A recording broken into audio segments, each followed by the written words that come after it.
వాక్యాన్ని ధైర్యంగా ప్రకటించిన దైవజనులు. ఎవరైతే ఏ దిల్ మాంగే అని చెప్పి అంటారో వారి యొక్క వాక్యం గురించి, వారి మాటల గురించి. సో ఈ సమయంలో వారు ఉండటం చాలా ఆశీర్వాదకరం. నిన్నటి దినం నుంచి ఆశీర్వదించబడుతున్నాం. ఈ దినం కూడా వారు ఈ యొక్క రాత్రికాల సమయంలో దేవుని వాక్యాన్ని అందిస్తారు. గట్టిగా చప్పట్లు కొడుతూ రెవరెండ్ ఎడ్వర్డ్ విలియం గారు, మన అన్న.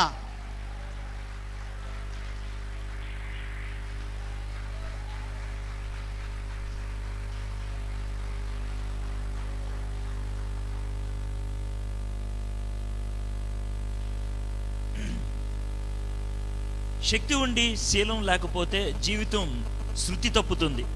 తలాంతులుండి తల లేకపోతే తింగరదవుతుంది. సామర్థ్యత ఉండి సంసిద్ధత లేకపోతే జీవితం సమాధి అవుతుంది. సొగసుండి సిగ్గు లేకపోతే జీవితం అర్ధవిహీనం అవుతుంది. ఇది మానవుడికి దేవుడిచ్చినటువంటి గొప్ప జ్ఞానంతోనే ఆలోచించగలుగుతాం. తలాంతులు ఈ లోకంలో కొదువు లేదు. తలాంతులు చాలామందికి ఉన్నాయి. తలాంతులు అందరికీ ఉన్నాయి. తలాంతులు లేనటువంటి వాడు ఎవడు ఉండడు. దేవుడు తలాంతులు ఇస్తాడు. తలాంతిని అభినందించడం అనేది ఎలా ఉంటుందనంటే, నేను మైక్లో మాట్లాడితే మైక్కి ఎవరన్నా దండేస్తే ఎంత వెర్రితనంగా ఉంటుందో, తలాంతుల్ని ఒకవేళ ఎవరినా అభినందిస్తే అలాగే ఉంటుంది. తలాంతు దేవుడిస్తే వస్తుంది. ఎవడైనా గొప్పగా పాట పాడగలుగుతుందంటే కారణం దేవుడు తనకిచ్చినటువంటి తలాంతు. ఎవరన్నా అద్భుతంగా మాట్లాడగలుగుతున్నారంటే కారణం దేవుడు తనకిచ్చినటువంటి తలాంతు. ప్రతి వాడికి పుట్టుకతో తలాంతులు ఉంటాయి. తలాంతులు లేకుండా ఈ లోకంలో ఎవడు ఉండడు. ఒకవేళ మారు మనసు పొందితే కనుక మారు మనసు సమయంలో వచ్చేది వరం. పుట్టుకతో వచ్చేది తలాంతు, మారు మనసు సమయంలో వచ్చేది వరం. వరాలు లేకుండా ఎవరు ఉండరు, తలాంతులు లేకుండా ఎవరు ఉండరు. తలాంతులు వరాలు దేవుడిస్తే వస్తాయి. అయితే వాటిని దేవుని కోసం వినియోగిస్తున్నామా లేదా అనేదే ప్రశ్న. ఎస్పి బాలసుబ్రహ్మణ్యం బాగా పాడతాడు. ఏఆర్ రెహమాన్ అద్భుతంగా మ్యూజిక్ అందించగలుగుతాడు. సచిన్ టెండూల్కర్ అద్భుతంగా క్రికెట్ ఆడతాడు. నరేంద్ర మోడీ అద్భుతంగా అడ్మినిస్టర్ చేయగలుగుతాడు. వీళ్ళందరికీ దేవుడు ఇచ్చిన తలాంతులే. కానీ అది ఎవరి కోసం వాడుతున్నారు, ఎలా వాడుతున్నారు అనేదే ప్రశ్న. మీ జీవితాన్ని మీరు ఎలా వినియోగించుకుంటున్నారు? మనకున్నది ఒకటే ఒక జీవితం. ఆ జీవితాన్ని దేవుని కోసం వాడగలుగుతున్నామా లేదా అనేది.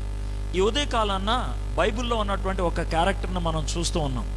ప్రపంచంలో ఏ వ్యక్తి అయినా సరే ఆ క్యారెక్టర్తో తన జీవితాన్ని సరితూచుకోవచ్చు. అతనే సంసోన్. అతను ఎద్దు లాంటి వాడు. ఎందుకంటే తన యొక్క శరీరం అలాంటిది, బలమైంది. కానీ తన మనసు నీరు లాంటిది. ఆయన మగోళ్ళ ముందు జేమ్స్ బాండ్, ఆడదాని ముందు ఎందుకు పనికిరానటువంటి తొత్తులాగైపోతాడు. అది ఆయనకున్నటువంటి లక్షణం. ఆయన 1000 మంది మగోళ్ళని చంపేయగలడు. కానీ ఒక ఆడది ఏడుస్తూ కనబడితే సొంగ ఖర్చుకుంటూ కాళ్ళ మీద పడతాడు. అది శాంసన్. తన పేరుకి అర్థము సూర్యుని వెలుగు. కానీ ఆయన అంధకారంలో చచ్చిపోయాడు. హీరోగా పుట్టాడు, జీరోగా తన జీవితాన్ని అంతం చేసుకున్నాడు. బైబిల్లో 95 వచనాలు ఆయన కోసం ఉన్నాయి, 4 అధ్యాయాలు. అయితే దేవుడు చివరి క్షణాల్లో తనని కనికరించాడు కాబట్టి పరలోకంలో సీటు సంపాదించగలిగాడు. అందుకనే 35 మంది ఉన్నటువంటి విశ్వాస వీరుల పట్టిలో ఆయన పేరు కూడా చేర్చారు. అందుకే హెబ్రీయులకు రాసిన పత్రిక 11వ అధ్యాయం 32వ వచనంలో మనం సంసోను పేరు చూడగలుగుతాం. సంసోను గురించి పొద్దున చాలా వేగంగా స్టోరీ చెప్పాను, మరొకసారి చెప్తాను. ఎందుకంటే మీలో చాలామంది ఉదయాన్న రాలేదు కాబట్టి. ఇశ్రాయేలీల యొక్క జీవితంలో న్యాయాధిపతులు అనేటువంటి కాలం 350 సంవత్సరాలు. ఆ 350 సంవత్సరాలు వాళ్ళకి రాజు లేడు. ఎవడికి ఇష్టం వచ్చినట్లు వాళ్ళు జీవిస్తూ ఉండేవాళ్ళు. ఆ సమయంలో వాళ్ళ యొక్క విశ్వాస యాత్ర ఒక ఎగుడు దిగుడుగా ఉండేది. సముద్ర తీరాన్ని నుంచుంటే నీళ్లు ఎగసపడి ఏ విధంగా కిందకు వస్తాయో అదేవిధంగా వాళ్ళ యొక్క ఆత్మీయ జీవితం పైకెక్కి కిందకి దిగుతూ ఉంటుంది. దేవుడికి దగ్గర అయినప్పుడు పైన ఉంటారు, దేవుడికి దూరం అయినప్పుడు కింద ఉంటారు. పైనుంచి కిందకి రావడానికి 5 మెట్లు. మొదటిది పాపం చేస్తారు. పాపం చేస్తే దేవుడు శాపంలో పంపిస్తాడు. శాపం చేస్తే వాళ్ళు జపంలోకి వెళ్తారు, అంటే ప్రార్థన చేస్తారు. ప్రార్థన చేస్తే దేవుడు క్షేమాన్ని పంపిస్తాడు. క్షేమాన్ని పంపిస్తే వాళ్ళు నిశ్శబ్దంగా ఉంటారు. నిశ్శబ్దంగా ఉన్న కొంతకాలానికే మళ్ళీ పాపం చేస్తారు, మళ్ళీ సైకిల్ ఇదే. 7 సార్లు దేవుడికి దగ్గర అయ్యారు, 7 సార్లు దూరం అయ్యారు. 350 సంవత్సరాలు, 12 మంది న్యాయాధిపతులు, 6 మంచోళ్ళు, 6 చెడ్డోళ్ళు, 6 గొప్పవాళ్ళు, 6 అంత గొప్పవాళ్ళు కాదు. అది న్యాయాధిపతుల గ్రంథం. అందుట్లో ఒక సైకిల్ శాంసన్కి చెందింది. న్యాయాధిపతుల గ్రంథం 13 నుంచి 16 అధ్యాయం దాకా. ఇశ్రాయేలీయులు మళ్ళీ పాపం చేస్తే దేవుడు ఫిలిస్తీన్ల చేతికి అప్పగించాడు. అయితే ఈ సమయంలో వాళ్ళు ప్రార్థన చేయలేదు. దేవుడే కనికరించి మనోహ అనేటువంటి దంపతుల యొక్క గర్భము ద్వారా శాంసన్ అనే కుమారుణ్ణి అనుగ్రహించాడు. దేవుడు ముందుగానే చెప్పాడు, ఇతను నాజీరు చేయబడిన వాడు, నా కోసం ప్రత్యేకించబడినటువంటి వ్యక్తి.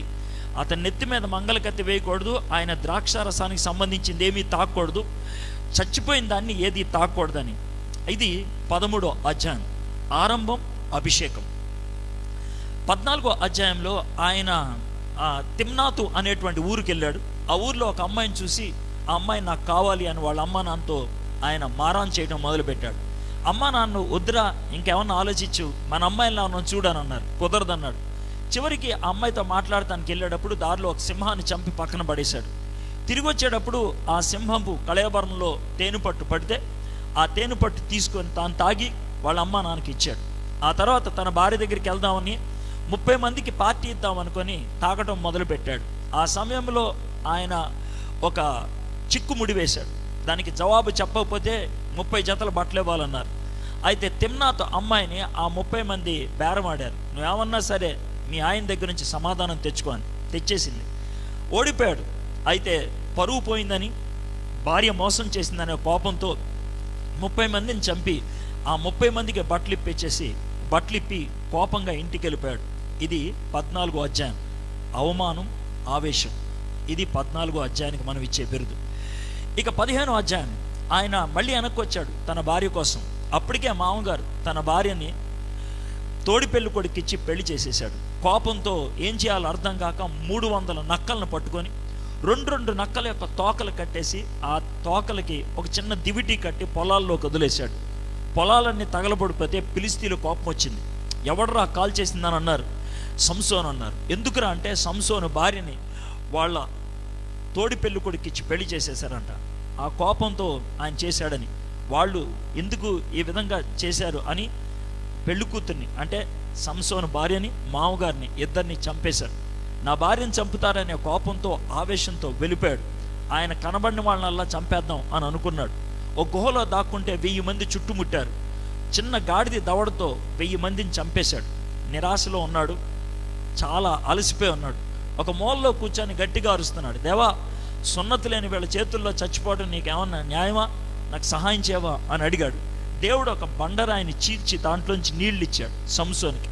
ఆ నీళ్లు తాగి శక్తిని తెచ్చుకున్నాడు, బతకగలిగాడు. అంతేకాదు, ఆ శక్తి ఎంత గొప్పదైందంటే 20 సంవత్సరాలు ఆయన న్యాయాధిపతిగా ఇశ్రాయేల్ని ఏలుతూ వచ్చాడు. ఇది 15వ అధ్యాయం. 16వ అధ్యాయం, 20 సంవత్సరాలు జాగ్రత్తగా జీవించిన వ్యక్తి ఒక్క రాత్రిలో చిన్న పొరపాటు చేశాడు. వేశ్య దగ్గరికి వెళ్ళి పడుకున్నాడు. ఆ ఊరోళ్ళు ఈయన ఆ వేశ్య దగ్గర పడుకున్నాడని ఊరు చుట్టూ కాపు వేశారు. తెల్లవారుగానే బయటకు వస్తాడు, మనం పట్టుకొని చంపేద్దామని. అర్ధరాత్రి లేచి ఆ ఊరుకున్నటువంటి ముఖద్వారం దాన్ని ఎత్తి పట్టుకొని 6 కిలోమీటర్ల దూరం వెళ్ళి హెబ్రోను అనేటువంటి ఊరికి ఎదురుగా ఉన్న కొన మీదకి వెళ్ళి అక్కడి నుంచి గుమ్మాన్ని కింద పడేశాడు. రాత్రి తప్పించుకున్నాడు. తర్వాత రోజు దెలాయిలా అనే అమ్మాయి ఒళ్ళో పడిపోయాడు. ఆమంటే పిచ్చి ప్రేమ, ఆయనకి మోహం అని చెప్పాలి, ఎందుకంటే ఆయనకి కామం ఎక్కువ. దెలాయిలాకి డబ్బులు కావాలి, డబ్బుల కోసం ఏమైనా చేస్తుంది. అదే దెలాయిలాకు ఉన్నటువంటి పరిస్థితి. ఫిలిస్తీన్లు దెలాయిలాకు ఉన్నటువంటి ఆ వీక్నెస్, బలహీనతను పట్టుకొని మీకు డబ్బులు ఇస్తాం, శాంసన్కు ఉన్నటువంటి సీక్రెట్ ఏంటో తెలుసుకుంటే శాంసన్ దగ్గర నుంచి సీక్రెట్ తెచ్చుకుంది. సంసోను సీక్రెట్ చెప్పంగానే బొచ్చు కత్తిరించేసింది, నీరసం అయిపోయాడు. ఫిలిస్తీన్లు వచ్చి పట్టుకొని వెళ్ళిపోయి కళ్ళు ఓడబీకారు, చేతులకి గొలుసులు కట్టారు, చీకటి గదిలో పడేశారు. చేతి ముందు ఒక పప్పు రుబ్బు పెట్టి రుబ్బమన్నాడు. కొన్ని దినాలైన తర్వాత దాగోను అనేటువంటి దేవతకి పూజ చేసేటువంటి సమయంలో సరదా చేసుకుందామని సంసోన్ని పిలిచారు. 2 12 అడుగుల స్తంభాల మధ్యన ఆ యొక్క దేవాలయం మధ్యలో నిలబడితే చివరిగా ప్రార్థన చేసి ఆ 2 స్తంభాలు తోసాడు. స్తంభాలతో పాటు బిల్డింగ్ కూలిపోయింది, 3000 మంది చచ్చిపోయారు, సంసోను కూడా చచ్చిపోయాడు. ఇది 95 వచనాల చరిత్ర. అయితే సంసోను ఎక్కడికి వెళ్ళి ఉండేవాడో మనకు తెలిసి ఉండేది కాదు. కానీ దేవుని కృప, పరిశుద్ధాత్మని యొక్క లేఖనాలు బట్టి మనకు అర్థమవుతుంది. హెబ్రీయులకు రాసిన పత్రిక 11వ అధ్యాయం 32వ వచనంలో విశ్వాసుల జీవితాల యొక్క పట్టికలో సంసోను పేరు రాశారు. కాబట్టి మనం పరలోకంలోకి వెళ్తే సంసోను కనబడతాడు. సంసోను జీవితంతో మనందరం కూడా పోల్చుకోవచ్చు. ఎందుకు అనంటే మనలో చాలామంది దేవునికి దగ్గరగా ఉన్న వాళ్ళు ఉన్నారు, దేవునికి దూరంగా ఉన్నవాళ్ళు ఉన్నారు. దేవునికి దగ్గరగా ఉన్న వాళ్ళు ఉన్నట్లయితే జాగ్రత్త, సంసోను పడిపోయినట్లు మీరు కూడా పడిపోగలుగుతారు. ఒకవేళ దేవునికి దూరంగా నీరసమైనటువంటి పరిస్థితుల్లో మీరు ఉన్నట్లయితే మీరు సంసోను జీవితాన్ని నుంచి నేర్చుకోవచ్చు. ఎందుకు పడిపోయారో ఒకసారి వెనక్కి తిరిగి ఆలోచిద్దాం. పైకి లేవడానికి ఏమన్నా మార్గం ఉందేమో ఆలోచిద్దాం. ఇది సంక్షిప్తంగా సంసోను జీవితం. సంసోను జీవితం గురించి పొద్దున్న ఆలోచించాం. 13వ అధ్యాయంలో దేవుడు కృప చూపించి మనోహ అనేటువంటి ఆ దంపతుల దగ్గరికి వచ్చి మీకు ఒక కొడుకునిస్తానన్నాడు. వాళ్ళెవరూ ప్రార్థన చేయలేదు. ఎందుకు ప్రార్థన చేయలేదంటే పాపములో చచ్చిపోయిన పరిస్థితుల్లో ఉన్నారు. ఎంతగా పాపం చేస్తున్నారంటే వాళ్ళకి సున్నితత్వం అనేది కోల్పోయింది. బండబారిపోయినటువంటి పరిస్థితి వచ్చింది. అంటే మెడ వంచనటువంటి తరంలాగా తయారైపోయారు. వాళ్ళు దరిద్ర జీవితంలో ఉన్నారు. కాబట్టి దేవుడే కరుణించి వాళ్ళ దగ్గరికి ఒక విమోచకుడిని పంపించాలని ఇష్టపడ్డాడు. ఇదే 13వ అధ్యాయం. ఈరోజు వచ్చి మీరు వాక్యాన్ని వింటూ ఉన్నారు. మీరు ప్రార్థన చేయలేదు, మీరు ప్లాన్ చేయలేదు. దేవుడు కనికరించి ఈ మీటింగులు పెట్టాడు. అర్థమైందా? ఈ మీటింగుల్లోకి వచ్చి ఈ వాక్యాన్ని వింటున్నటువంటి మీకు, ఒకవేళ ఆన్లైన్ ద్వారా ప్రపంచంలో ఎక్కడుండి ఈ వాక్యాన్ని వింటున్నా, నేను ఒకే ఒక మాట చెప్తాను. బహుశా ఈ వాక్యాన్ని మీరు వినటానికి దేవుడు కల్పించినటువంటి ఈ అవకాశం మీ జీవితానికి ఇది చివరిదేమో నాకు తెలియదు. నేను చాలా స్పష్టంగా చెప్తున్నాను. మళ్ళీ ఇలాంటి అవకాశం నీకు దొరకదేమో. ఈ మాటలు కనుక పట్టించుకోకపోతే నువ్వు చచ్చిపోయి నరకానికి వెళ్ళిపోతావేమో. దేవుడికి నిన్ను నరకాన్ని పంపించడానికి ఇష్టం లేక వన్ లాస్ట్ ఆపర్చునిటీ ఇవ్వడానికి ఇష్టపడుతున్నాడేమో. కాబట్టి కాస్త సీరియస్గా ఆలోచించగలిగితే బాగుంటుంది అని అనిపిస్తుంది. మళ్ళీ ఇలాంటి అవకాశం దొరకదేమో. ఒకవేళ దేవుడి నుంచి బాగా దూరం అయిపోయారేమో, నికృష్టమైనటువంటి పరిస్థితుల్లో ఉన్నారేమో, వ్యభిచారం చేసి జోదానికి అమ్ముడుపోయి తాగుడికి జీవితాన్ని అమ్మేసుకొని జీవితాన్ని పూర్తిగా నిర్బలం చేసుకున్నారేమో, పనికి మాలినటువంటి పరిస్థితుల్లో ఉన్నారేమో.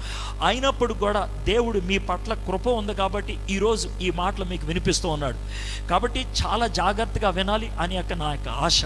దేవుని యొక్క కోరిక కూడా అదే. దేవుడికి మీ మీద ఇంకా కృప ఉన్నది. సంసోను ఎందుకు పడిపోయాడు, ఎలా పడిపోయాడు, ఆ పరిస్థితుల్లో ఉన్నప్పుడు సంసోను ఏ విధంగా రాగలిగాడు అనేది చూద్దాం. 4 అధ్యాయాలు ఉన్నాయి అన్నాను కదా. 13వ అధ్యాయంలో సంసోను చాలా పైకి వచ్చేసాడు. అంటే దేవుడికి చాలా దగ్గరగా ఉన్నాడు. 13వ అధ్యాయం చివరికి వచ్చినప్పుడు సంసోను ఆత్మాభిషేకంతో బ్రతుకుతున్నటువంటి వాడు. ఇది 13వ అధ్యాయం ఎండింగ్. 14వ అధ్యాయం మొదటికి వచ్చేటప్పటికి తిమ్నాతు అనే ఊరిలోకి వెళ్ళి ఆయన లోయలోకి వెళ్ళి పాపపు జీవిత అగాధ పరిస్థితుల్లోకి వెళ్ళిపోయాడు. ఇది 13వ అధ్యాయం. 14వ అధ్యాయంలోకి వెళ్ళి అయ్యేటప్పటికి ఇంకా నికృష్టమైన పరిస్థితుల్లోకి వచ్చేసాడు. అంటే ఒకవేళ గ్రాఫ్ కనుక చూసినట్లయితే 13వ అధ్యాయంలో టాప్లో ఉంటే 14వ అధ్యాయంలో మధ్యలోకి వస్తే 15వ అధ్యాయం మధ్యలోకి వచ్చేప్పటికి నికృష్టమైన పరిస్థితుల్లోకి వెళ్ళాడు. ఆ పరిస్థితుల్లో ప్రార్థన చేశాడు, ప్రభా నాకు ఒక్కసారి సహాయం చేయవని. దేవుడు సహాయం చేశాడు. దేవుడు కృప చూపించాడు. మళ్ళీ ఆత్మ వర్షాన్ని కురిపించాడు. అందుకే 20 సంవత్సరాలు పవిత్రంగా జీవించగలిగాడు. 20 సంవత్సరాలు ఇశ్రాయేలుని నడిపించగలిగాడు. మళ్ళీ గ్రాఫ్ పైకి వెళ్ళింది. 16వ అధ్యాయం మళ్ళీ ఆయన వ్యభిచారుల దగ్గరికి వెళ్ళాడు. మళ్ళీ దెలైలా దగ్గరికి వెళ్ళి జీవితాన్ని పాడు చేసుకొని నికృష్టమైన పరిస్థితిలోకి వచ్చాడు. ఎంత దిగజారిపోయాడంటే కళ్ళు పోయాయి, చేతులు కట్టేశారు, ఆయన తిరగలు తిప్పేవాడాడు. ఆ పరిస్థితుల్లోకి వెళ్ళినప్పుడు బహుశా నేను అనుకుంటాను ఆయన జైల్లో చివరి క్షణాల్లో పశ్చాత్తాపడి ప్రార్థన చేశాడు. అందుకనే చచ్చిపోకముందు దేవుడు క్షమించాడు, పరలోకంలో సీటు సంపాదించాడు. 2 సార్లు దేవుడికి దగ్గర అయ్యాడు, 2 సార్లు దేవుడి నుంచి దూరం అయ్యాడు సంసోన్ యొక్క జీవితాన్ని ఏమాత్రం కూడా ఫిల్టర్ చేయకుండా దేవుడు ఉన్నది ఉన్నట్లుగా బైబిల్లో ఎందుకు పెట్టాడు తెలుసా? దేవుడు మనుషుల పట్ల ఎలాంటి కృపను చూపిస్తాడో మనుషుల పట్ల ఎలాంటి కోపాన్ని చూపిస్తాడు. దేవుడు ఓ పక్కన కృప చూపించేవాడు, ఓ పక్కన కోపాన్ని చూపించేటువంటి వాడు. దేవుడు నీ మీద కోపాన్ని చూపించక ముందు కృపను చూపిస్తాడు. దేవుడు నిన్ను నాశనానికి పంపించక ముందు ఒక్క చివరి ఛాన్స్ ఇస్తాడు. ఈరోజు నీకు ఇవ్వబోయేటువంటి ఛాన్స్ లైఫ్లో చివరిదేమో నాకు తెలియదు. కాబట్టి కొంచెం సీరియస్గా ఈ మాటలు వినగలిగితే బాగుంటుంది అని అనిపిస్తుంది. సంసోను యొక్క జీవితంలో ఆయన అభిషేకపు స్థాయిని ఒకసారి చూసి అక్కడి నుంచి పతనాన్ని చూద్దాం. 13వ అధ్యాయం 24వ వచనం. తర్వాత ఆ స్త్రీ కుమారుని కని అతనికి సంసోను అని పేరు పెట్టెను. ఆ బాలు ఎదిగినప్పుడు యెహోవా అతన్ని ఆశీర్వదించెను. మరియు యెహోవా ఆత్మ జోర్యాకును ఎష్టాయేలుకును మధ్యనున్న మహానాదేనులో అతన్ని రేపుటకు మొదలుపెట్టాను. ఇది 13వ అధ్యాయం చివర. దేవుడు అభిషేకంతో సంసోన్ని ఈ లోకంలోకి పంపించాడు. మనందరం ఈ లోకంలో ఉన్నాం. దేవుని వాక్యాన్ని వినగలిగేటువంటి అవకాశం ఇక్కడ కూర్చున్నటువంటి మీ అందరికీ ఉన్నది, మీకు అందరికీ ఉన్నది. మీ అందరికీ ఏమేమి లాభాలు ఉన్నాయో చెప్తాను. మీకు ఒక జీవితం ఉన్నది. 2, మీకు ఇప్పుడు దాకా జీవించడానికి దేవుని కృప ఉన్నది. 3, దేవుని వాక్యాన్ని ఇప్పటికి మీరు ఎన్నిసార్లు విన్నారో నాకు తెలియదు. భారతదేశంలో 120 కోట్ల మందిలో 5 కోట్ల మందే సువార్త విన్నారు. అందుట్లో మీరు ఉన్నారు. ఒకసారి కాదు, మీలో కొంతమంది 50, 100, 200 సార్లు కూడా విన్నటువంటి ఆధిక్యత మీకున్నది. నెంబర్ 3. నెంబర్ 4, దేవుడికి మీ మీద ఆశ ఉన్నది, దేవుడికి మీ మీద కోరిక ఉన్నది, మీరు ఉపయోగపడేటువంటి వ్యక్తులు అవ్వాలని. మీరు ఆయన యొక్క వాక్యానికి స్పందించి అనేక మందిని ఆయన దగ్గరికి నడిపించాలనేటువంటి తపన, ఆశ, కోరిక ఆయనకుంది. అందుకే ఈరోజు మరొకసారి మీకు ఇవ్వడానికి ఇష్టపడుతున్నారు. ఇలాంటి ఆధిక్యతలన్నీ ఉన్నటువంటి మీరు ఒకవేళ సంసోనులాగా అవుతున్నారేమో నాకు తెలియదు, సంసోనులాగా దూరం అయ్యారేమో నాకు తెలియదు. సంసోను ఏం చేశాడో చూద్దాం. 14వ అధ్యాయం. అంత ఉన్నతమైన స్థాయిలో ఉన్నటువంటి సంసోను 14వ అధ్యాయం 1వ వచనం. సంసోను తిమ్నాతునకు వెళ్ళి తిమ్నాతులో ఫిలిస్తీన్ల కుమార్తెల్లో ఒకతిని చూచెను. తిమ్నాతు అనే ఊరు గురించి కొంచెం ఫిజికల్గా ఆలోచిస్తే, భౌతికంగా ఆలోచిస్తే బాగుంటుంది. సంసోను ఉన్నటువంటి ఊరు జోరియా అనేటువంటి ఆ ప్రాంతం ఉందే, అది కొంచెం పైన ఉంటుంది, ఎగువ అంటే కొండ లాంటిది. తిమ్నాతు అనేది లోయ, అది లోయ. పైనుంచి ఆయన కిందకి వచ్చాడు. ఆయన భౌతికంగా ఫిజికల్గా కిందకి రావటమే కాదు, ఆత్మీయంగా కూడా కిందకు వచ్చాడు. ఎందుకంటే వెళ్ళకూడని చోటుకు వెళ్ళాడు. ఫిలిస్తీన్ల దేశానికి వెళ్ళాల్సినటువంటి అవసరత లేదు సంసోనికి, కానీ వెళ్ళాడు. He went to the wrong place. అది సంసోను చేసినటువంటి మొదటి తప్పు. ఎప్పుడైతే మనం రాంగ్ ప్లేస్కి వెళ్తామో రాంగ్ పిక్చర్స్ కనబడతాయి. మనం తప్పుడు ప్రదేశానికి వెళ్ళినప్పుడు తప్పుడువి కనబడుతూ ఉంటాయి, చూడకూడనివి అక్కడ కనబడతాయి. నువ్వు అసలు ఎందుకు వెళ్ళాలి అక్కడికి వెళ్ళావు కాబట్టి అవి కనబడ్డాయి. ఎప్పుడైతే తప్పుడు విషయాలను చూస్తూ ఉంటావో తప్పుడు ప్యాషన్స్ వస్తూ ఉంటాయి, అంటే తప్పుడు కోరికలు వస్తూ ఉంటాయి. తప్పుడు కోరికలు ఎప్పుడైతే వస్తాయో తప్పుడు ప్రపోజల్స్ వస్తూ ఉంటాయి, తప్పుడు ప్రాజెక్ట్స్ వస్తూ ఉంటాయి, తప్పుడు ఆలోచనలు వస్తూ ఉంటాయి. సంసోను విషయంలో జరిగింది అదే. ఇలాంటి తప్పులన్నీ సంసోనికి ఒకదాని వెనకాల ఒకటి వచ్చింది. ఆయన పాపములో జారిపడిపోవడం అనేది ఒకేసారి దూకలేదు. ఆయన నెమ్మదిగా పాపములోకి నడుచుకుంటూ వెళ్ళాడు.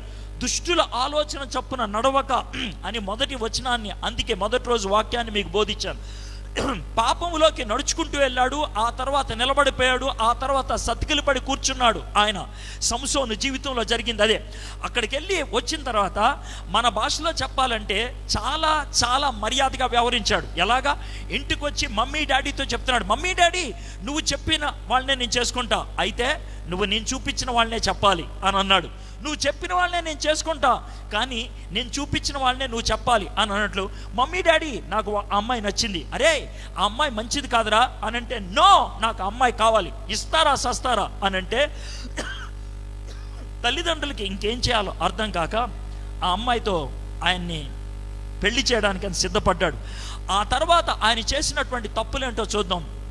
ఆయన వెనక్కి వచ్చేటప్పుడు చచ్చిపోయినటువంటి ఆ సింహము మృత కళేబరంలో ఉన్నటువంటి ఆ తేనె పట్టును పట్టుకోవాలంటే ముందు చచ్చిపోయినటువంటి సింహాన్ని పట్టుకోవాలి. తను నాజీరి చేయబడిన వాడిగా 3 పనులు చేయకూడదు. 1, చచ్చిపోయిన దాన్ని తాకూడదు, తాకేశాడు. ఆ తర్వాత భార్యతో పార్టీ కోసం అని వెళ్ళి ఆ పార్టీలో 30 మంది కుర్రోళ్లతో కూర్చొని తాగటం మొదలు పెట్టాడు. ఆయన ద్రాక్ష రసానికి సంబంధించింది ముట్టకూడదు అని తెలుసు, అయినప్పటికీ చేయటం మొదలు పెట్టాడు. పాపం మీరు అనుకున్నట్లు తెలియంది చేస్తే కాదు, తెలిసింది చెయ్యకపోతే పాపం అవుతుంది. నీకు తెలిసి నువ్వు ఇది తప్పు అని తెలిసి చేస్తే అది పాపం అవుతుంది. మనలో పాపం చేసిన ప్రతి వాడు కూడా గుర్తుపెట్టుకోవాలి, మనం తెలిసే తప్పు చేశాం, తెలిసే దూరం అయ్యాం, తెలిసే చెయ్యకూడదు చేశాం, తెలిసే చెయ్యాల్సింది చేయలేదు. మనం అమాయకపు ఫేసి పెట్టి దేవుడు చెవులో పువ్వు పెట్టాల్సిన అవసరం లేదు. మనము పవిత్రమైన ఫేసి పెట్టినంత మాత్రాన దేవుడు అమాయకుడేం కాదు. దేవుడికి తెలుసు మనము నీచ నికృష్టులమని. అందుకే ఆయన కృప చూపిస్తున్నాడు కాబట్టే ఇంకా బతుకున్నాం. ఆయన దయ చూపించాడు కాబట్టి ఈరోజు ఈ వాక్యాన్ని మీకు వినటానికి దేవుడు మీకు ప్రాణం ఇచ్చాడు, అవకాశాన్ని ఇచ్చాడు. దీన్ని నిలబెట్టుకుంటావా, జీవితాన్ని నిలువున నీవే నాశనానికి వెళ్తావో నీ ఇష్టం, అది ఆలోచించుకో. దేవుడు బతిమలాడతాడు కానీ బలవంతం చేయడు ఎప్పుడు కూడా. ఆయన బ్రతిమలాడటానికి ఇష్టపడుతున్నాడు. ఆయన కృప ఉన్నది కాబట్టి ఇది సాధ్యం అయింది. అయితే చూడండి, ఆయన కృప ఉన్నది అని అనటానికి అర్థం ఏంటి తెలుసా? సంసోను అన్ని విషయాల్లో పాపం చేశాడు. ఆయన చచ్చిన దాన్ని ముట్టకూడదు, ముట్టాడు. ద్రాక్షారసం తాగకూడదు, తాగాడు. అయినప్పటికీ పరిస్థితి ఏంటో చూడండి. 6వ వచనం చూడండి, 14వ అధ్యాయం 6వ వచనం. యెహోవా ఆత్మ అతన్ని ప్రేరేపింపగా అతని చేతిలో ఏమీ లేకపోయినను ఒకడు మేకపిల్లను చీల్చినట్లు అతడు దాన్ని చీల్చెను. అతడు తాను చేసిన తన తండ్రితోనైనను తల్లితోనైనను చెప్పలేదు. తప్పు చేసినప్పటికీ దేవుడు అతని ఆత్మ ద్వారా విడిచిపెట్టలేదు. 19వ వచనం చూడండి, 19వ వచనం. ఏ 19వ వచనం? 15వ అధ్యాయం 19వ వచనం. అప్పటికి ఆయన అన్ని రకాలైనటువంటి పాపాలు చేశాడు. అమ్మా నాన్న మాట వినలేదు, చచ్చిన దాన్ని తాకాడు, ద్రాక్షరసం ముట్టాడు, దరిద్రమైన పనులన్నీ చేశాడు. అయినప్పుడు చూడండి 15వ అధ్యాయం 19వ వచనం. యెహోవా ఆత్మ అతని మీదకి మరలా రాగా అతడు ఎష్కోలునకు పోయి వారిలో 30 మందిని చంపి, 14వ అధ్యాయం 19వ వచనం. 30 మందిని చంపి వారి సొమ్మును దోచుకొని తను విప్పుడు కథ భావమును చెప్పమని వారికి బట్టలు నిచ్చెను. దేవుని ఆత్మ ఆయన్ని విడిచిపెట్టలేదు. వెళ్ళకూడని చోటుకి వెళ్ళాడు, దేవుని ఆత్మ విడిచిపెట్టలేదు. చచ్చిన దాన్ని తాకాడు, దేవుని ఆత్మ విడిచిపెట్టలేదు. ఆయన తాగకూడనిది తాగాడు, దేవుని ఆత్మ విడిచిపెట్టలేదు. ఈరోజు కూడా నీకు ఒకటే మాట చెప్పగలను. ఈరోజు ఇలాంటి ప్రదేశంలో కూర్చొని దేవుని మాట వినగలుగుతున్నావంటే, దేవునికంటూ స్తుతి యాగముగా నువ్వు పాటలు పాడగలుగుతున్నావంటే, ఒకవేళ నువ్వు క్వైర్లో ఉన్నావంటే, ఒకవేళ నువ్వు ఒక వర్షిప్ లీడర్గా ఉన్నావంటే, నువ్వు దేవునికి నీ యొక్క తలాంతులు చూపించగలిగేటువంటి వ్యక్తిగా ఉన్నావంటే ఇట్స్ గుడ్. తలాంతులు చూపించే వాళ్ళు అయి ఉండొచ్చు మీరు, ఇట్స్ గుడ్. దేవుని పరిచర్య చేసే వాళ్ళు అయి ఉండొచ్చు. అది ఎందుకు జరుగుతుందో తెలుసా? మీరు పవిత్రులు అని కాదు, మీ భాగోతం బాగుంది అని కాదు, దేవుని కృప మీ మీద ఉంది కాబట్టి.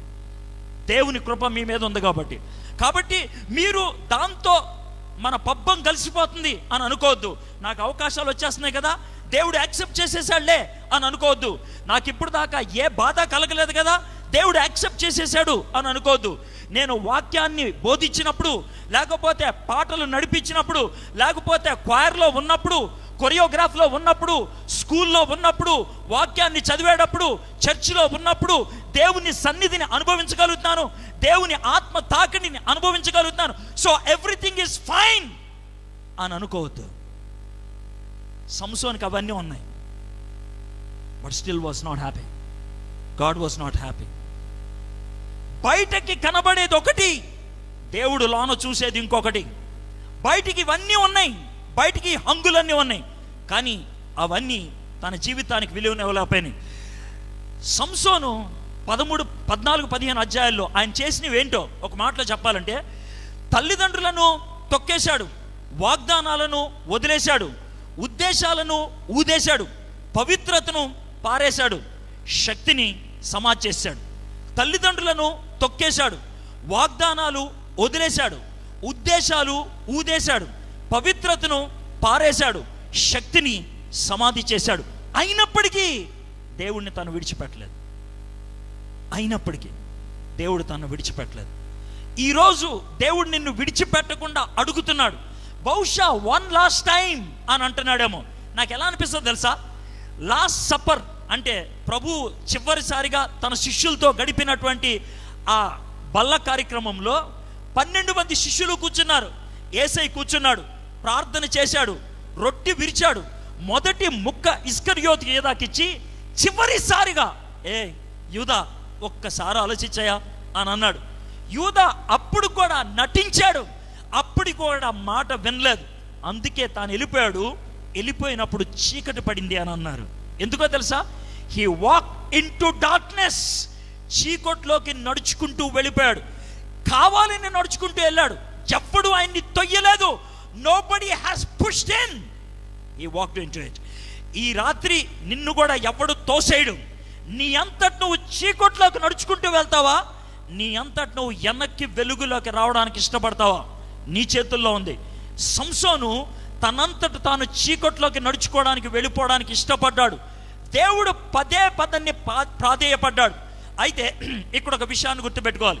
మనలో చాలామంది ఏం చేస్తామంటే, ఒక వ్యక్తి యొక్క గొప్పతనాన్ని దేని బట్టి ఆలోచిస్తామంటే, తాను చూపించేటువంటి కళలు బట్టి. కళలు దేవుడిస్తే వస్తాయి, గుర్తుపెట్టుకోండి. కళలు దేవుడిస్తే వస్తాయి, వరాలు దేవుడిస్తే వస్తాయి. నేను వాక్యం బాగా బోధిస్తాను కదా, డౌట్ ఏమన్నా మీకు? నా స్వరం బాగా ఉంటుందా లేదా? సూపర్ ఉంటుంది నా వాయిస్, అర్థమైందా? నేను వాక్యం బాగా చెప్తాను. నా జ్ఞానం ఎక్కువ ఉన్నది, సూపర్ జ్ఞానం. అంటే నాకేమన్నా కొవ్వు ఎక్కువ అనుకుంటున్నారా? లేకపోతే గర్వం ఎక్కువ అనుకుంటున్నారా? అస్సలు కాదు. ఈ మాటలు చెప్పడంలో నా యొక్క ఉద్దేశం ఒక్కటే, నాకు తెలివితేటలు ఎక్కువ. ఎందుకో తెలుసా? దేవుడిచ్చాడు కాబట్టి. నాకు వాక్చాతుర్యం బాగా ఉంటుంది. ఎందుకో తెలుసా? దేవుడిచ్చాడు కాబట్టి. నేను వాక్యాన్ని బాగా బోధిస్తా. ఎందుకో తెలుసా? దేవుడు నాకు ఇచ్చాడు కాబట్టి. అయితే వీటిని దేవుడి కోసం వాడుతున్నానా లేదా, అది నా చేతుల్లో ఉంది. దేవునికి నేను ఇవ్వగలిగితే, దేవునికి నన్ను నేను అంకితం చేసుకోగలిగితే, దేవునికి నన్ను నేను సమర్పించుకోగలిగితే, దేవుని చేతుల్లోకి నేను వెళ్ళగలిగితే, దేవుడు నన్ను తన కబంధ హస్తాల్లో పెట్టుకోగలిగితే, అమేజింగ్, నా యొక్క లైఫ్ ఆశీర్వాదం అవుతుంది. అది క్యారెక్టర్. నేను ప్రసంగం చేయటం నా యొక్క టాలెంట్. టాలెంట్కి పడిపోవద్దు, క్యారెక్టర్ కోసం చూడు. టాలెంట్కి పడిపోవద్దు, క్యారెక్టర్ కోసం చూడు. వరానికి పడిపోవద్దు, క్యారెక్టర్ కోసం చూడు. దేవుడిచ్చినటువంటి వరాన్ని స్వలాభం కోసం వాడుకొని నాశనమైన వాళ్ళు చాలామంది ఉన్నారు. ఈరోజు తెలుగు రాష్ట్రాల్లో అతి ఎక్కువ ప్రాబల్యంలోకి వచ్చినటువంటి వ్యక్తులు వాళ్ళకున్నటువంటి వరాలు చూపించుకొని, నా దగ్గర కర్చీఫ్ ఉంది, దాన్ని మీ మీద వేస్తే కనుక శక్తి వస్తుంది. నా దగ్గర నూనె సీసా ఉంది, దాన్ని మీరు వాడుకుంటే కనుక శక్తి వస్తుంది. నా దగ్గర ప్రార్థన ఉన్నది, దాన్ని వాడుకుంటే మీకు శక్తి వస్తుంది. నా దగ్గర టచ్ ఉంది, ఆ టచ్ మీరు వాడుకుంటే కనుక శక్తి వస్తుంది. ప్రతిదీ అమ్ముకుంటారు.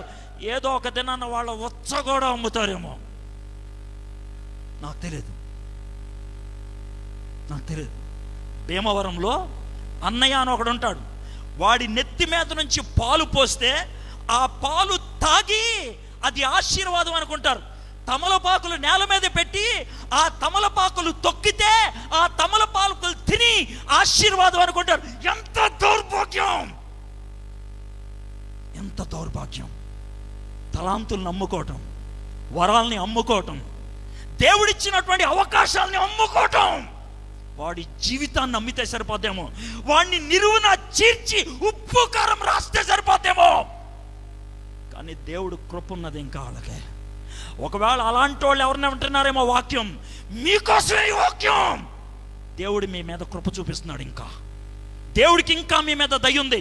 ఇప్పటికైనా కళ్ళు తెరుచుకుంటే, ఇప్పటికైనా నీ జీవితాన్ని దేవుడికి సమర్పిస్తే ఆయన నీ జీవితాన్ని మారుస్తాడేమో. సంసోను ఇంత దౌర్భాగ్యంగా జీవిస్తే చివరికి చూడండి దేవుడు ఎంత కనికరాన్ని చూపించాడు. 15వ అధ్యాయం 18వ వచనం. అప్పుడు అతడు మిక్కిలి దప్పికొనినందున యెహోవాకు మొర్రపెట్టి, ఎప్పుడో తెలుసా? అప్పటికే ఆయన ఒక తిమ్నాతులో ఉన్న అమ్మాయి దగ్గరికి వెళ్ళాడు. ఆ అమ్మాయి దగ్గరికి వెళ్ళడమే కాదు, చచ్చిన దాన్ని తాకాడు. చచ్చిన దాన్ని తాకడమే కాదు, ద్రాక్షారసాన్ని తాగాడు.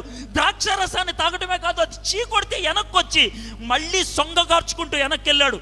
వాళ్ళ మామ తన భార్యని తోడు పెళ్లి కొడుకు పెళ్లి చేశాడంటే కూడా సిగ్గు లేకుండా దాని వెనకాల తిరగడానికి ఇష్టపడ్డాడు. అలాంటి పరిస్థితుల్లో ఉక్రోషం తట్టుకోలేక 1000 మందిని చంపి నీరసించి ఒక మూల పడిపోయి ఏమని అడుగుతున్నాడు తెలుసా? అప్పుడు అతను మిక్కిలి దప్పికొని నందున యెహోవాకు మొర్రపెట్టి, నీవు నీ సేవకుని చేతి వలన ఈ గొప్ప రక్షణ దయచేసి. తర్వాత ఏ గొప్ప రక్షణ? 1000 మందిని ఒక్కడే చంపేశాడు. సినిమాలో టామ్ క్రూజ్ లాంటి వాడు 200 చంపేస్తే అది హీరోయిజం అని అనుకుంటాం. జేమ్స్ బాండ్ ఒక 300 మంది చంపితే అది హీరోయిజం అనుకుంటాం. ర్యాంబో ఒక 400 చంపితే అది హీరోయిజం అంటాం. 100 మంది ఒక్కసారే పంపించిన అని షేర్ ఖాన్ని అడిగితే అది హీరోయిజం అని అనుకుంటాం. ఇది సినిమా. కానీ నిజ జీవితంలో 1000 మందిని గాడిద దవడతో చంపేశాడు. ఎందుకో తెలుసా? దేవుడు తనకు తోడుగా ఉన్నాడని. అయితే సంసోనికి ఆ విషయం తెలుసు. అందుకే ఈ మాట అంటున్నాడు. ఏమని తెలుసా? ఈ గొప్ప రక్షణను దయచేసిన తర్వాత అంటే ప్రభువా 1000 మందిని గాడి దవడతో చంపానంటే నా శక్తి అది కాదు, అది నీ శక్తి, నువ్విచ్చిన శక్తే. ఇన్ని పాపాలు చేసిన తర్వాత కూడా, ఇంత దూరమైనప్పుడు కూడా దేవుడు శక్తిని ఆపేశాడా? లేదు. ఎంత దయగలిగిన దేవుడో చూడండి, ఎంత కృప కలిగిన దేవుడో చూడండి. నువ్వు ఎన్ని తప్పుడు పనులు చేసినా, ఎంత దరిద్ర జీవితాన్ని జీవిస్తున్నా, దేవుడు ఇంకా నీ పట్ల కృప చూపించి ఈరోజు ఈ మాటలు వినిపిస్తున్నాడంటే జాగ్రత్త విను. ఆ టైంలో సంసోను అంటున్నాడు, ఈ గొప్ప రక్షణ దయచేసిన తర్వాత నేనిప్పుడు దప్పి చేతను చచ్చి సున్నతి పొందని వారి చేతులు అని పడవలనా అని వేడుకొనగా, దేవుడు లోహేలోనున్న ఒక గోతిని చీల్చెను, దాని నుండి నీళ్లు బయలుదేరను. అతడు తాగిన తర్వాత ప్రాణము త్రెప్పరిల్లి బ్రతికెను. దేవుడు ఎంత మంచోడో చూడండి. ఇన్ని పాపాలు చేసిన తర్వాత నీరసించి పడిపోతే ప్రభువా అని దయచూపమని అడిగితే బ్రతికించాడు. బ్రతికించడమే కాదు, చివరి వచనం చూడండి, నాకు బాగా నచ్చుద్ది. అతడు ఫిలిస్తీన్ల దినములలో 20 ఏండ్లు, హలో విన్నావా, 20 ఏండ్లు, 20 years, 20 సంవత్సరాలు. అంటే ఒక ప్రధానమంత్రిగా ఎలక్ట్ అయితే ఆయన ఉండేది 5 సంవత్సరాలే.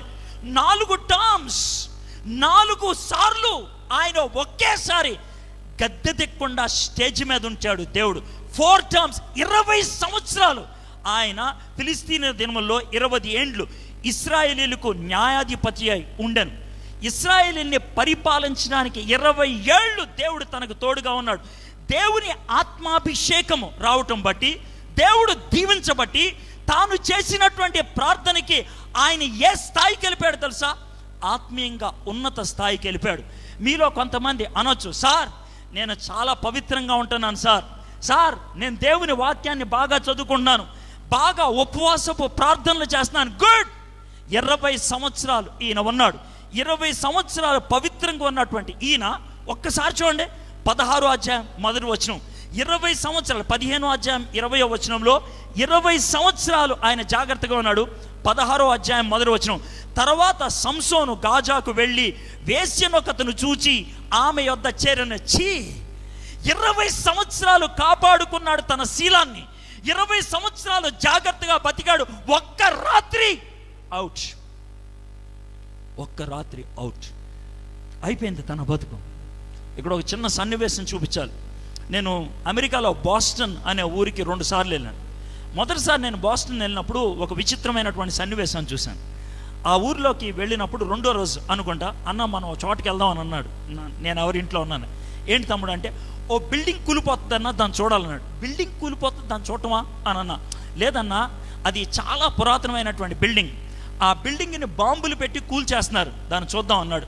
15 అంతస్తుల బిల్డింగ్ సెంటర్లో ఉంటుంది, చుట్టూ పెద్ద పెద్ద బిల్డింగ్స్ ఉన్నాయి, ఇది మధ్యలో ఉన్నది 15 అంతస్తుల బిల్డింగ్. చాలామంది చూడటానికి వచ్చారు. మేము ఎక్కడో కొంచెం దూరంలో ఉన్నటువంటి ఆ బిల్డింగ్లో దగ్గర నుంచి చూస్తా ఉన్నాం.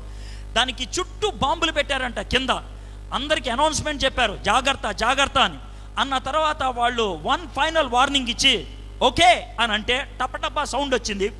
12 సెకండ్లలో 15 అంతస్తుల బిల్డింగ్ నేలమట్టుకు వెళ్ళిపోయింది. 12 సెకండ్స్, 12 సెకండ్లు అంటే 1 2 3 4 5 6 7 8 9 10 11 12 బస్ బిల్డింగ్ నేలమట్టుకు అయిపోయింది. ఆ తర్వాత వెనక్కి వచ్చేప్పుడు, అన్న ఈ బిల్డింగ్ కడతానికి ఎంత టైం పట్టిందంటే 18 నెలలు పట్టింది. 18 నెలలు పట్టినటువంటి ఆ బిల్డింగ్ని కోల్చడానికి 12 సెకండ్లు పట్టింది. నీ జీవితం కట్టుకోవడానికి చాలా టైం పడుతుంది, కూలిపోవడానికి 1 సెకండ్ చాలు, కూలిపోవడానికి 1 సెకండ్ చాలు. అందుకనే దేవుడు ఏమన్నాడు తెలుసా? చాలా జాగ్రత్తగా ఉండు. సంసోను 20 సంవత్సరాలు పవిత్రంగా ఉన్నాడు, 20 సంవత్సరాలు న్యాయాధిపతిగా జీవితాన్ని కొనసాగించాడు.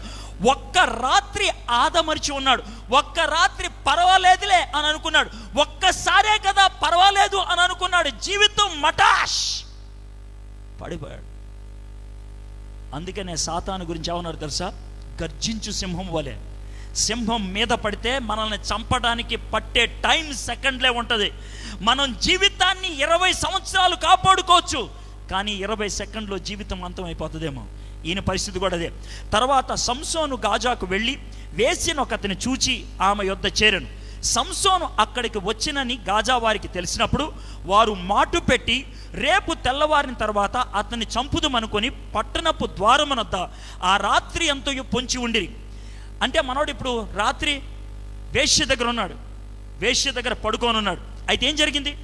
ఊరు చుట్టూ గస్తీ పెట్టేశారు, ముఖద్వారం దగ్గర సెక్యూరిటీని పెట్టాడు. వీడు అయిపోయిన తర్వాత వెళ్తాడు, వెళ్ళేటప్పుడు బయట వేసేయాలి. ఇది వాళ్ళకు ఉన్నటువంటి మాట. అయితే ఏం జరిగిందో చూద్దాం. సంసోను మధ్యరాత్రి వరకు పండుకొని, ఎక్కడ? వేశ్య దగ్గర.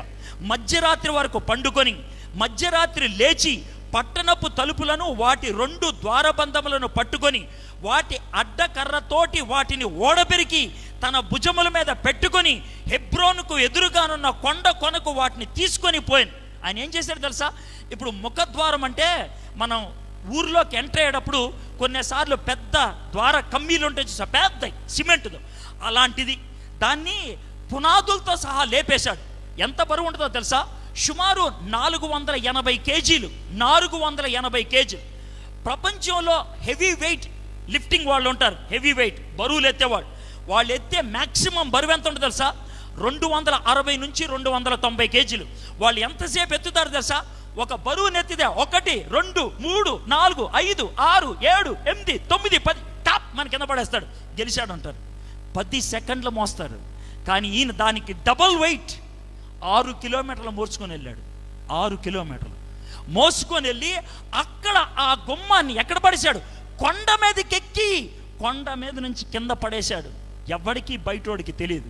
వీళ్ళు గుమ్మం బయట ఉన్నారు, గుమ్మాన్నే లేపేశాడు ఈయన. అంటే ఇది మామూలు శక్తితో జరుగుద్దా ఈ పని? లేదు. జాగ్రత్తగా గుర్తుపెట్టుకోండి. జరిగిందని తెలుసా? ఆయన పడుకుంది వేశ్య దగ్గర, లేచింది వేశ్య దగ్గర నుంచి, చేసింది అద్భుతమైన శక్తి కలిగిన కార్యం. అంటే మీకు అర్థం అవ్వాల్సిందేంటి తెలుసా? ఆ టైంలో కూడా దేవుడు వదిలిపెట్టలేదు. హలో, మీకు అర్థమవుతుందా? ఆ టైంలో కూడా దేవుడు వదిలిపెట్టలేదు. ఆ టైంలో కూడా దేవుడు వదిలిపెట్టలేదు. ఇప్పుడు దాకా నువ్వు బతుకున్నావంటే కారణం ఏంటి తెలుసా?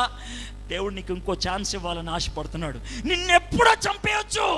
దేవుడు ఎప్పుడో నీ మీద కోపాన్ని, ఉగ్రతను చూపించి లేపి పడేసి ఉండేవాడు. కానీ లేపేలేదైనా, ఇంకా బతికి ఉంచాడు. సంసోను అక్కడితో బుద్ధి తెచ్చుకున్నాడా? లేదు. తర్వాత డెలైలా అనే అమ్మాయి దగ్గరికి వెళ్ళాడు. డెలైలా అనేటువంటి అమ్మాయికి తన జీవితాన్ని అంకితం చేశాడు. మనసంతా నువ్వే అన్నాడు. దాని దగ్గరికి వెళ్ళి నీకోసం ఏమన్నా చేస్తానే అన్నాడు. నా ప్రాణం ఇచ్చేయమంటావంటే ఇచ్చేస్తానన్నాడు. నిజంగానే ఇచ్చేశాడు. ప్రాణం ఆడబ్బ సొమ్మన్నట్లు ఇచ్చేశాడు. దేవుడిచ్చిన శక్తిని ఉదారంగా దారపోసాడు. దేవుడిచ్చిన ప్రాణాన్ని ఉదారంగా ఇచ్చాడు. మీలో ఎవడైనా నీకేం కావాలో చెప్పు ఇస్తానంటారే, హే, నువ్వు ఏం సంపాదించావు ఈ లోకంలో? ఏం సాధించావు ఈ లోకంలో? నీదంటూ ఏముంది ఈ లోకంలో? చెప్పు నాకు. సమస్తం దేవుడిదే కదా. నీకున్న శరీరం దేవుడిచ్చాడు, నీకున్న అందం దేవుడిచ్చాడు, నీకున్న తలాంతులు దేవుడిచ్చాడు, నీకున్న అవకాశాలు దేవుడిచ్చాడు. What you have is what God gave you. What did you do?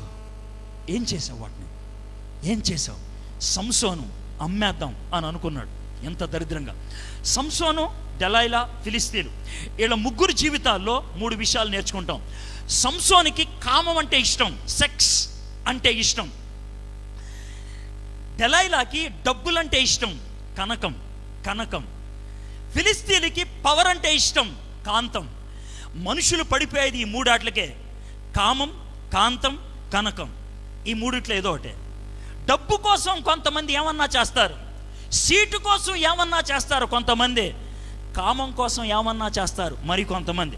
నువ్వు ఒకవేళ దేవుడికి దూరం అయ్యావంటే ఈ 3 ఏదో ఒకటే. One of these 3. ఏంటి నీ జీవితంలో పడేసింది? ఏంటి నీ జీవితంలో దేవుడి నుంచి దూరం చేసింది? నటించొద్దు. నాకు కాదులే అనే ఫేస్ పెట్టొద్దు. నువ్వు పెట్టొద్దు. ఆలోచించు. దేవుడి నుంచి దూరం చేసింది ఏంటి? వీళ్ళు ముగ్గురు అలాంటి పరిస్థితిలో ఉన్నారు. డెలైలా డబ్బులకి అమ్ముడిపోయి సంసోను దగ్గరికి వెళ్ళి నటించడం మొదలుపెట్టింది.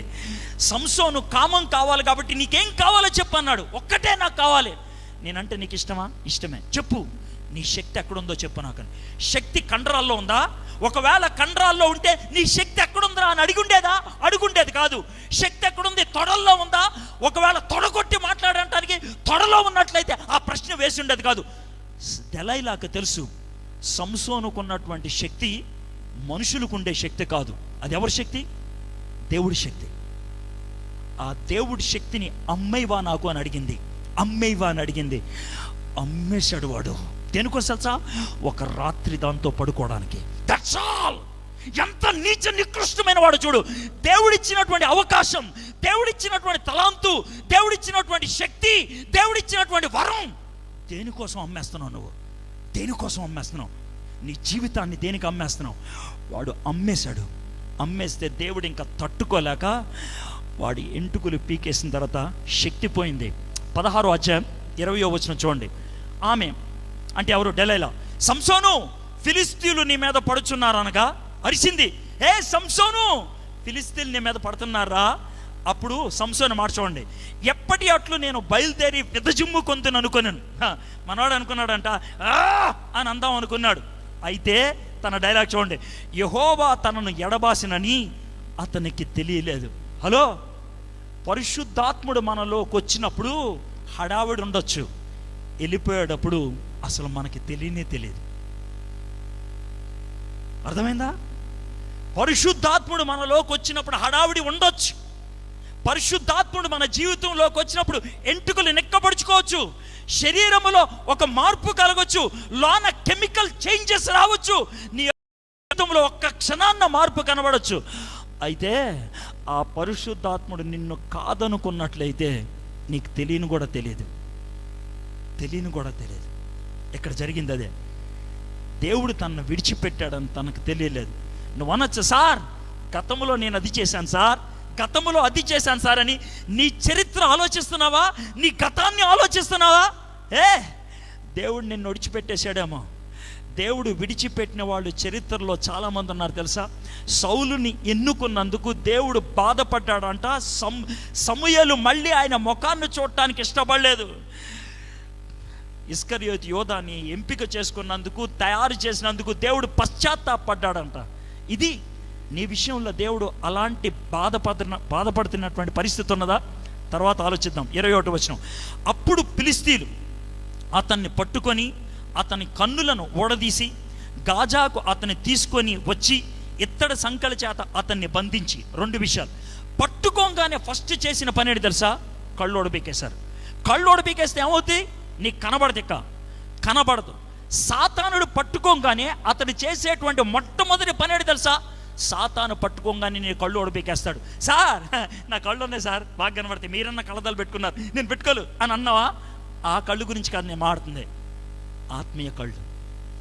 ఇది మంచి, ఇది చెడు, ఇది నీతి, అది అవినీతి, ఇది వాక్యానుసారము, ఇది దేవునికి విరుద్ధము అనే ఇంగిత జ్ఞానం ఉంటుందే, కామన్ సెన్స్ పోతుంది. సాతాను చేతుల్లోకి వెళ్తే జరిగేది మొట్టమొదటిగా కళ్ళు పోతాయి. అందుకనే ఈ యుగ సంబంధమైనటువంటి దేవత వాళ్ళ మనోనేత్రములకు గుడ్డితనం కలిగించడం బట్టి వాళ్ళు సత్యాన్ని అంగీకరించలేకపోతున్నారు. మీలో కొంతమందికి ఈ మాటలు వింటా ఉంటే నేను సింగిల్గా దొరికితే పొడిచి చంపేయాలనిపించవచ్చు, చెప్పు తీసుకొని కొట్టాలనిపించవచ్చు. I don't care.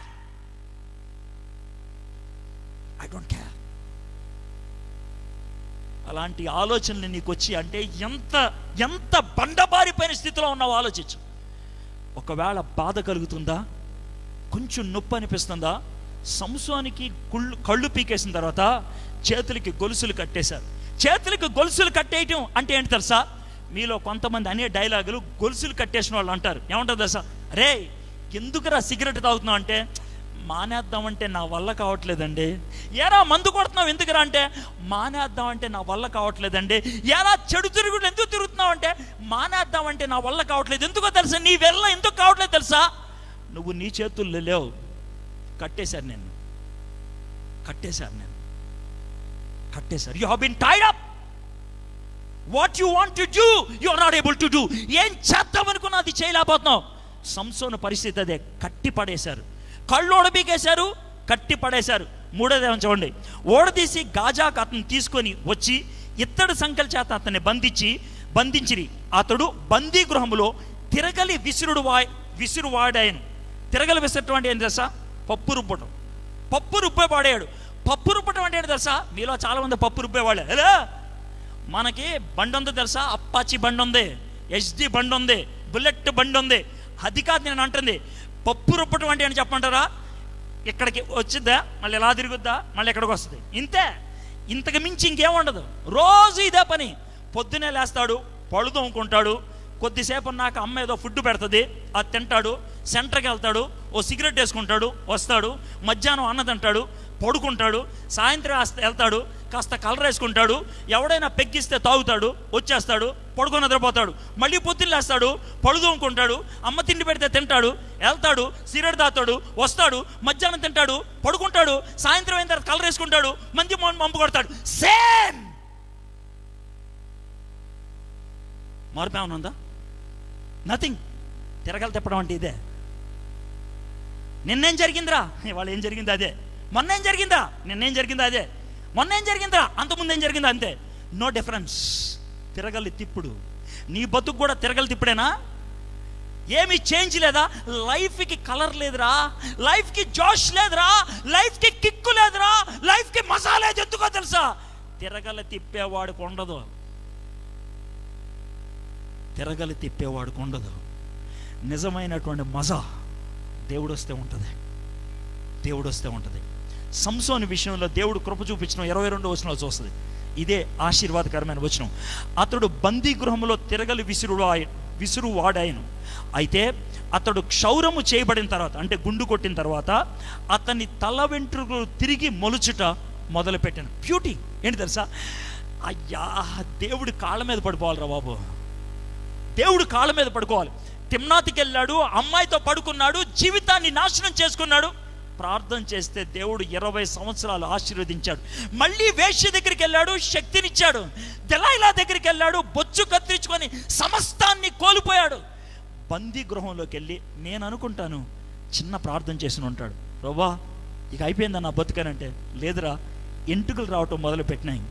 ఎంటుకలు రావటం మొదలు పెట్టాయి అంటే అర్థం ఏంటి తెలుసా? దేవుడు తిరిగి కోల్పోయిన శక్తిని ఇవ్వటం మొదలుపెట్టాడు. ఆ సంసోను అక్కడ ఉన్నప్పుడు డాగోన్ యొక్క పండగ వచ్చింది. డాగోన్ అంటే దేవత పేరు. ఆ పండగ వచ్చినప్పుడు, ఆ పండగ సమయంలో మనోడిని జోకుల కోసం పిలుచుకున్నాడు. సంసోను, దారా కొంచెం మమ్మల్ని ఎంటర్టైన్ చేయరా అని జోకుల కోసం పిలుచుకున్నాడు. సంసోను అక్కడ గుడ్డోడు నిలబడ్డాడు, చేతులకు గొలుసులు ఉన్నాయి. కొంచెం గొలుసులు లూజ్ చేయవా అని అడుగుని ఉంటాడు. లూజ్ చేశాడు. చిన్న హెల్ప్ చేయవా అని తీసుకొచ్చినాడు. ఏంటన్నాడు? ఈ చెయ్యి ఈ స్తంభానికి, ఈ చెయ్యి ఈ స్తంభానికి కొంచెం ఆంచవా అని అన్నాడు. ఆంచాడు. ఆ టైంలో 16వ అధ్యాయం 28వ వచనం.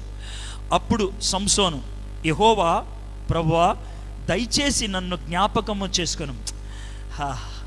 Super boy. చివరి క్షణాల్లో ప్రార్థన చేస్తున్నాడు. యెహోవా, నాకు సహాయం చేయవా, నన్ను జ్ఞాపకము చేసుకోను. దేవా, దయచేసి ఈసారి మాత్రమే నన్ను బలపరచుము. నా 2 కన్నుల నిమిత్తము ఫిలిస్తీన్ను ఒక్కమారే దండించి పగ తీర్చుకొని నిమ్ము. యెహోవాకు మొర్రపెట్టను. దేవుడు చిట్ట చివరగా శక్తినిచ్చాడు. ఆ ప్రార్థన ఆయన విన్నాడు. క్షమాపణ కోరితే దేవుడు క్షమించాడు. కానీ ఒక విషయం చెప్పమంటారా? సంసోను ఈ లోకములో చేసిన పాపానికి శిక్షగా దిక్కుమాలిన చావు చచ్చిపోయాడు. ఆ విధంగా సంసోనుని ఈ లోకములో చంపేసి పరలోకంలో సీటు కాపాడాడు దేవుడు. ఈ లోకంలో చంపేసి. దేవుడు నిన్ను అలా చంపడానికి ఇష్టపడట్లేదు. అందుకే ఈ రాత్రి నీకు ఒక చిన్న అవకాశం ఇస్తున్నాడు. సంసోను ఆ చివరి క్షణాల్లో నన్ను క్షమించవా అని అడిగాడు. నాకు శక్తిని మళ్ళీ ఇవ్వా అని అడిగాడు.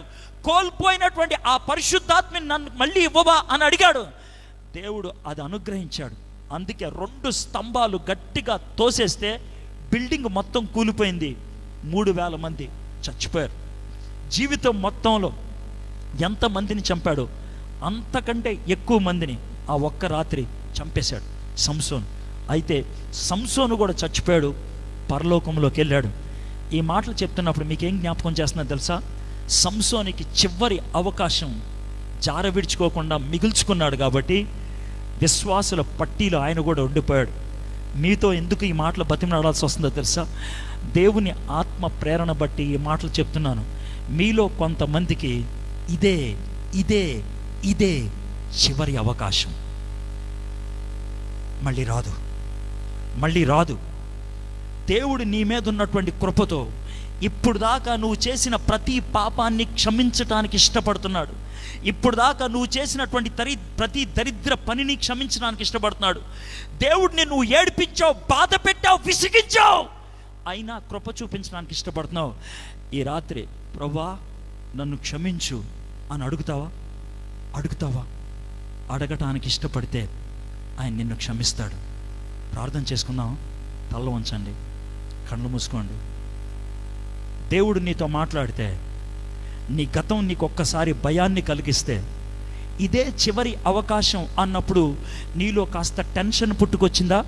ఒకవేళ అలా జరిగితే దేవుని ఆత్మ నాలోనే కాదు నీలో కూడా పనిచేస్తున్నాడు. ఒకవేళ అలాంటి పరిస్థితి వస్తే ఈ సమయాన్ని జారవిడ్చుకోవద్దు. ప్రభువా నన్ను క్షమించు అని అడుగు. ప్రభువా నన్ను క్షమించు, లార్డ్ ఫర్గివ్ మీ అని అడుగు. ప్రభువా నన్ను క్షమించు అని అడుగు. దేవుడు మిమ్మల్ని క్షమించడానికి ఇష్టపడుతున్నాడు. ఆయన ఖచ్చితంగా క్షమించడానికి ఇష్టపడుతున్నాడు.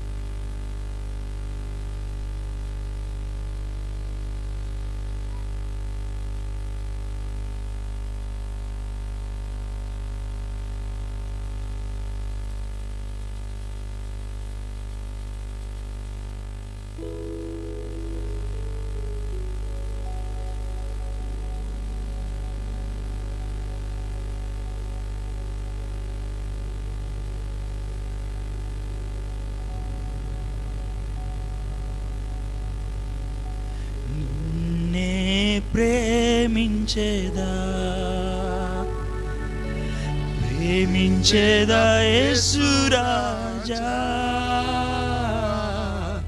నిన్ను నేను ప్రేమించేదా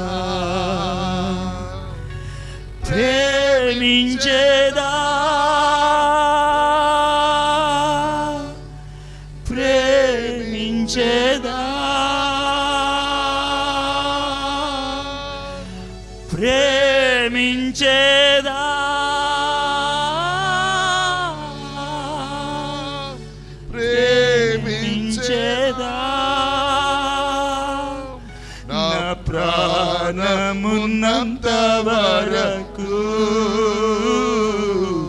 నీ మట్టిలో చేరు వరకు, నా ప్రాణమున్నంత వరకు నీ మట్టిలో చేరు వరకు. ఈ ప్రార్థన నీ జీవితానికి, నీ పాట నీ జీవితానికి ప్రార్థన కావాలి. ప్రభా నేను మట్టిలో చేరే వరకు నిన్ను ప్రేమిస్తాను ప్రభా. నిన్ను తప్ప ఈ లోకములో దేన్ని ప్రేమించను ప్రభా. నిన్నే ప్రేమిస్తా. నీ ప్రేమ అమోఘమైంది ప్రభా. నేను దౌర్భాగ్యపు జీవితాన్ని జీవించిన ఈ రోజు నా పట్ల కృప చూపించావు ప్రభా. ఈ రోజు నా జీవితం పట్ల దయ చూపించావు ప్రభా. నన్ను క్షమించడానికి, నన్ను పిలవటానికి, నాతో మాట్లాడటానికి అవకాశం ఇచ్చావు ప్రభా. నన్ను క్షమించు ప్రభా, నన్ను క్షమించు ప్రభా. ఈ రాత్రి ఈ పాట నీ జీవితంలో నిజంగా ప్రార్థన అవ్వటానికి ఇష్టపడుతున్నట్లయితే, మనస్ఫూర్తిగా దేవుని యొక్క సన్నిధిని కోరుతున్నట్లయితే, హృదయపూర్వకంగా క్షమించమని ప్రార్థన చేయడానికి ఇష్టపడుతున్నట్లయితే నీ కుడి హస్తాన్ని ఎత్తి చూపించు. ప్రభా ఫర్గివ్ మీ లార్డ్, నన్ను క్షమించు ప్రభా, నన్ను క్షమించు ప్రభా. లార్డ్ ఫర్గివ్ మీ, నన్ను క్షమించు ప్రభా. నీ నుంచి దూరమయ్యాను ప్రభా, నేను నిన్ను కాదని నా జీవితాన్ని పాడు చేసుకున్నాను ప్రభా అని నువ్వు మనస్ఫూర్తిగా అంగీకరించడానికి ఇష్టపడితే, సంసోనికి దేవుడిచ్చినటువంటి అవకాశాన్ని జారవిడుచుకోలేదు. అందుకే పరలోకంలో స్థానాన్ని ఆయన పొందగలిగాడు. ఈ రాత్రి నీకు ఇస్తున్నటువంటి ఈ అవకాశాన్ని జారవిడుచుకోవద్దు. లార్డ్ ఫర్గివ్ మీ అని అడుగు. ప్రభా నన్ను క్షమించు అని అడుగు. ఎవరైతే చేతులు ఎత్తారో దించేయండి. చేతులు ఎత్తిన వాళ్ళు ఉన్న చోటన లేచి నిలబడండి. భయపడొద్దు, సిగ్గుపడద్దు. దేవుడు కృప కలిగిన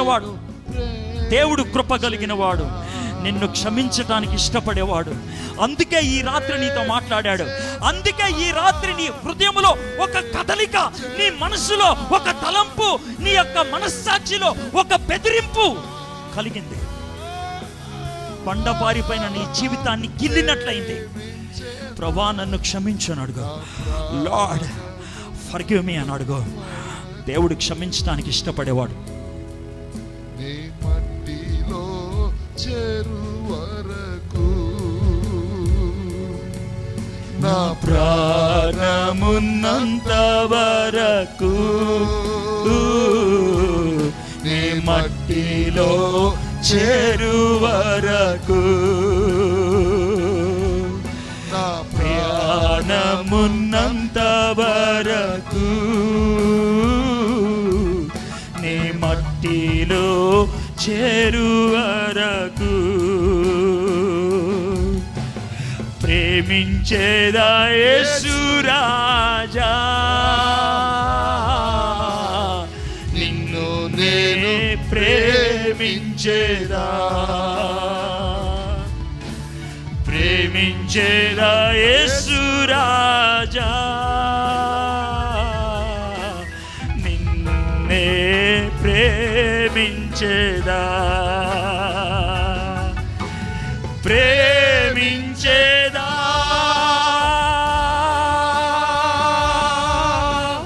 ప్రేమించేదా,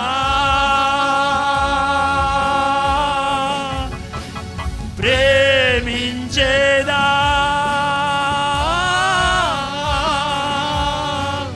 ప్రేమించేదా, నా ప్రాణమున్నంత వరకు నీ మట్టిలో చేరు వరకు ప్రాణమున్నంత వరకు నీ మట్టిలో చేరు వరకు. లేచి నిలబడిన వాళ్ళు మీ నోరు తెరిచి పెదాలు కదిపి ప్రభువుని క్షమించమని అడుగుదాం. ప్లీజ్. మీ నోరుని సాతానుడు నొక్కేశాడేమో, మీ నాలిక కదలకుండా కట్టేశాడేమో, మీ హృదయాన్ని బండగా చేశాడేమో. ఒక్కసారి విదిలించండి. ప్రభువా ఫర్గివ్ మీ లార్డ్, నన్ను క్షమించు ప్రభు అని అడగండి. పశ్చాత్తాపంతో ప్రభువుని అడగండి. దేవుడు క్షమిస్తాడు. మీరు కనుక మీ పాపాన్ని ఒప్పుకుంటే నీ నమ్మదగిన వాడి నీతిమంతుడి మీ పాపాలు క్షమించి సమస్త దుర్నీతి నుండి పవిత్రునిగా చేస్తానని వాగ్దానం చేశాడు దేవుడు. This night should be a day of redemption for you. This night should be a revival for you. మీకు ఆశీర్వాదం కలగాలి, ఉజ్జీవం రావాలి, మార్పు కలగాలి. లార్డ్ ఫర్గివ్ మీ అని అడగండి.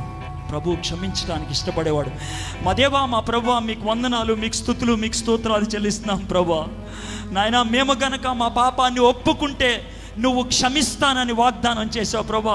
ఈ నీ బిడ్డలు ప్రభా, నీ సన్నిధానంలో ప్రభా, నీ ఆత్మశక్తిని బట్టి ప్రభా విడుదల పొందిన వారే ప్రభా, స్వేచ్ఛతో చేస్తున్న ఈ ప్రార్థనకు ఇప్పుడే మీరు జవాబునిమ్మని అడుగుచున్నాను ప్రభా. నీ ఆత్మలో ప్రభా వాళ్ళకి స్వేచ్ఛను, స్వాతంత్రాన్ని, సంతోషాన్ని, సంతృప్తిని, సమాధానాన్ని ప్రభా అనుగ్రహించమని అడుగుచున్నాను తండ్రి. మొండి వైఖరులు ఎవరు ఉన్నారేమో ప్రభా, వారు ఈ రాత్రి అయినా ఒక నిర్ణయం తీసుకోవడానికి కృప చూపించమని యేసు ప్రభువు దివ్యనామమున వేడుకుంటున్నాం తండ్రి. ఆమేన్. దయచేసి కూర్చోండి.